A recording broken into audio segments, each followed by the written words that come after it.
저는 올해 69, 이름은 말하지 않겠습니다.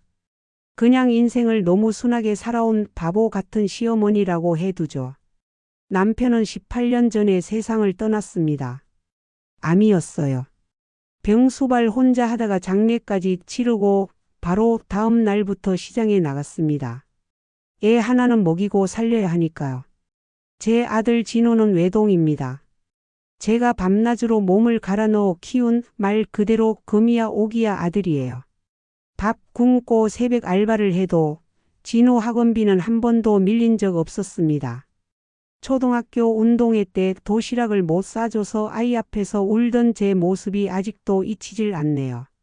그래서 더더욱 이 아이만은 잘 살아야 한다는 게 제 인생의 목표였습니다. 그러던 어느 날 진호가 여자를 데려왔어요. 엄마, 이 사람 수빈이야. 나랑 결혼할 거야. 그 여자를 처음 봤을 땐 참 곱게 생겼더군요. 얌전한 말투에 단정한 옷차림, 얼굴에 철없는 티가 좀 났지만 뭐 요즘 애들 다 그렇지 싶었어요. 무엇보다 부모 없이 자랐다는 말에 마음이 무너졌습니다. 어머님, 저 잘 못할 수도 있어요. 그래도 진호 많이 사랑해요. 그 한마디에 저는 그 자리에서 제 적금 통장을 꺼냈습니다. 결혼 준비? 당연히 제가 했죠. 신혼집 보증금 7천 중 5천 제가 넣었습니다. 냉장고, 세탁기, TV, 혼수까지 다 제 통장 털어서 해줬어요. 그때 이미 저는 제 미래보다 저 둘의 행복한 시작을 더 중요하게 여겼습니다. 수빈이가 처음엔 그럴 듯했어요. 며느리라고 안 부르고 딸이라고 불렀고 생일 때 케이크 사와서 눈물까지 흘렸습니다. 어머님 덕분에 저 시집 왔어요. 그 말에 제가 손 붙잡고 백화점 건반지 채워줬죠. 근데요, 그게 다 시작이더라고요. 결혼하고 1년 지나니까 연락이 슬금슬금 뜸해지더니 어머님, 저 요즘 바빠서요. 어머님이 좀 너무 자주 오세요. 그때까지만 해도 제가 뭘 잘못했나 싶었습니다. 음식해서 갖다 줘도 싱크대에 던져놓고 연락이 없더군요. 저 혼자 김치 냄새 나는 보자기 들고 빈 집 앞에서 멀뚱멀뚱 서 있었던 날이 몇 번이었는지 모릅니다. 그래도 내가 참자 생각했습니다. 근데 그 참음의 끝이 지옥문 열리는 줄은 몰랐어요. 어느 날 우연히 은행에서 우편물이 잘못 제 주소로 왔다는 전화를 받았어요. 제가 무슨 대출을 받았냐는 겁니다. 예? 저는 대출 안 받았는데요. 고객님 이름으로 1,500만 원 신용대출이 나갔습니다. 그때부터 심장이 쿵쾅거렸습니다. 급하게 은행에 가서 알아보니 제 이름, 주민등록번호, 주소 다 정확하게 일치하는 겁니다. 그리고 연락처엔 제 아들 번호가 떡하니 찍혀 있었어요. 전 그 길로 아들네 집으로 쫓아갔습니다.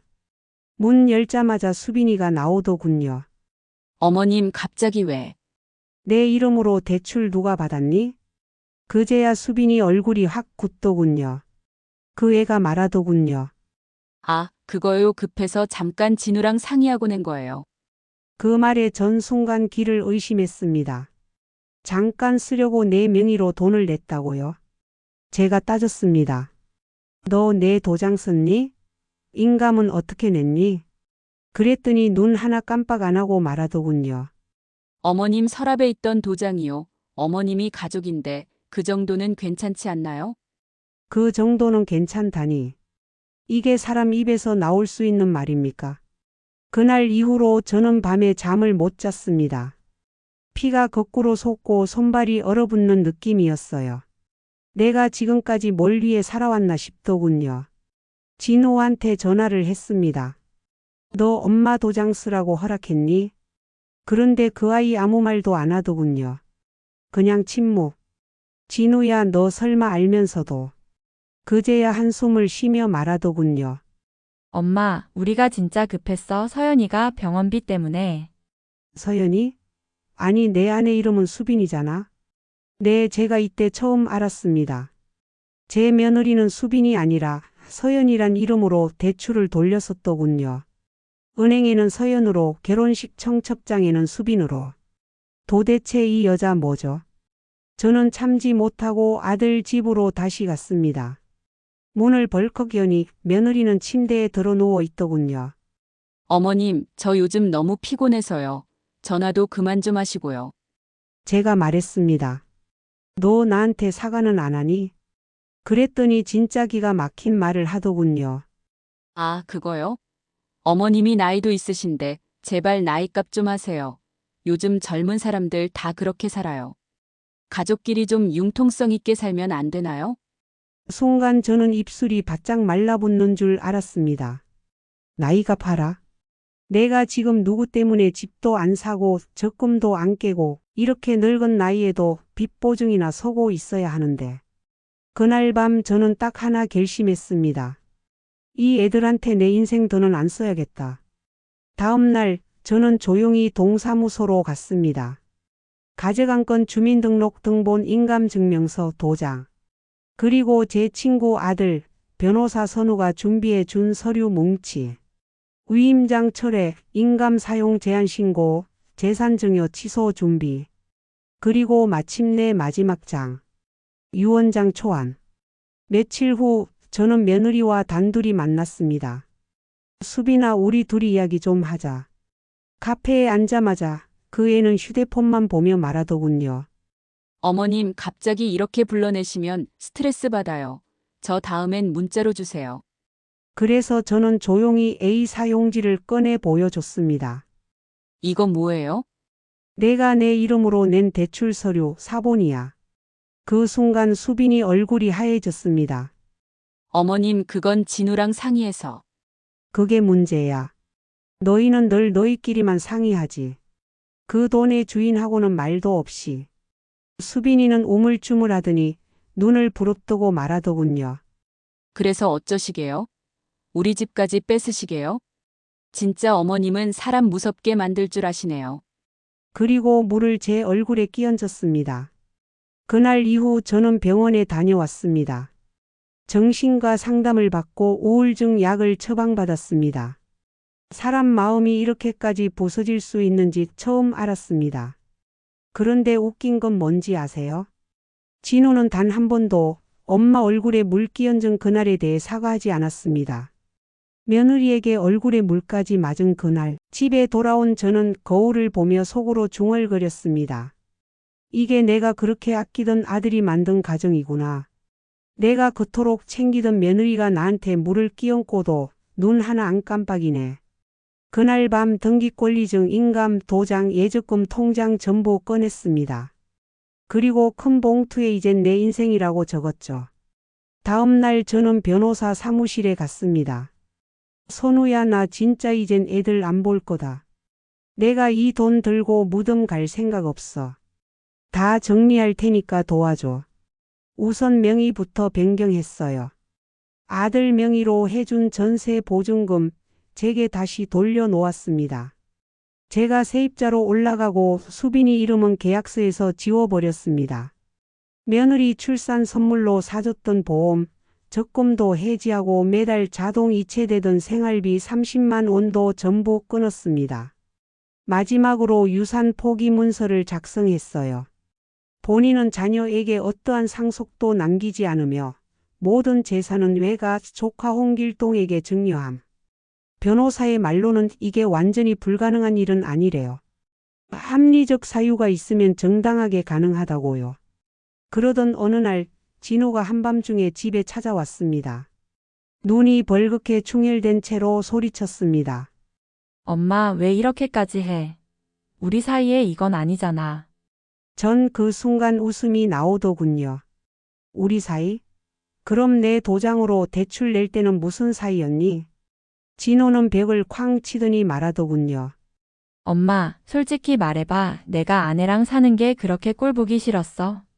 그 말이 제 숨통을 끊었습니다. 꼴 보기 싫었냐고? 아냐, 진우야. 너네 둘 다 안쓰러워서 견딜 수가 없었어. 그랬더니 며느리 수빈이가 뒤에서 등장해 쏘아붙였습니다. 아, 진짜 피곤해. 어머님은 왜 맨날 피해자 코스프레예요? 진짜 엄마 같았으면 이런 식으로 안 하셨겠죠. 전 그날 밤 스스로를 껴안고 많이 울었습니다. 하지만 여기서 끝이 아니었어요. 몇 주 뒤 수빈이가 전화를 걸어왔습니다. 어머님, 근데요. 저희 솔직히 집은 받아야 하지 않겠어요? 뭐라고? 진우도 외동이고 저희는 애도 있고 그 집 하나는 받아야 하지 않나요? 순간 숨이 턱 막혔습니다. 받아야 하지 않냐고요? 그 집은 내가 30년 일해서 얻은 거야. 네가 그 집에서 땀 한 방울이라도 흘렸니? 그 말 한마디에 제 안에 남아있던 마지막 정까지 싹 떨어졌습니다. 내 집은 내가 받는 게 아니라 내가 주는 거야. 그리고 난 이제 너희한테 아무것도 줄 생각 없어. 수빈이의 그 말을 듣는 순간 저는 확신했습니다. 이 아이들은 가족이 아니구나. 돈줄이자 보험으로 나를 보는구나. 그 후로 저는 번호를 바꿨습니다. 주소도 아예 옮겼고요. 아들, 며느리, 얼굴 본 지 1년 넘었습니다. 가끔 주변 사람들이 말해요. 외동아들이라며 보고 싶지 않아? 그래도 늙으면 기대하지. 하지만 전 말합니다. 내가 낳았다고 다 내 편은 아니야. 이젠 나도 나한테 기대고 살 거야. 최근에는 동생을 통해서 아이들의 소식을 들었습니다. 사는 게 힘든지 동생에게까지 찾아갔다더군요. 수빈이는 카드값 때문에 개인회생 신청을 했다네요. 진호는 대출금 때문에 야근 알바까지 뛴다고 합니다. 그 얘기를 들은 제 마음이요? 하나도 안 불쌍했어요. 도와달라는 연락도 없었고 혹시 미안하다는 말이 오지 않을까 했지만 없더군요. 그렇게 저는 그 아이들에게 모른 척이라는 그들의 방식으로 되돌려줬습니다. 피가 물보다 진하다는 말도 다 옛말인가 봐요. 남보다 멀고 매정한 아이들. 저는 이제 피를 나눴다고 해서 끝까지 사랑을 주란 법은 없다는 것을 압니다. 저는 이제 저 자신을 먼저 챙깁니다. 가끔씩 자식과 행복하게 웃는 제 또래 사람들을 보면 그게 참 부러우면서도 저에게 주어진 행복이 아니라는 걸 알아요.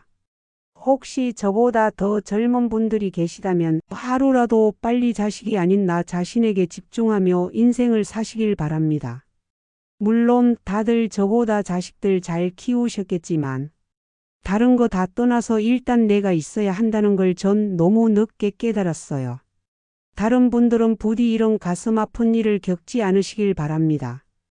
혹시 비슷한 일을 겪으셨거나 떠오르는 생각이 있으시다면 댓글로 남겨주세요. 여러분의 경험이나 의견을 함께 나누면 더 큰 위로가 될 수 있습니다. 구독과 좋아요는 사연자에게 큰 힘이 됩니다. 감사합니다.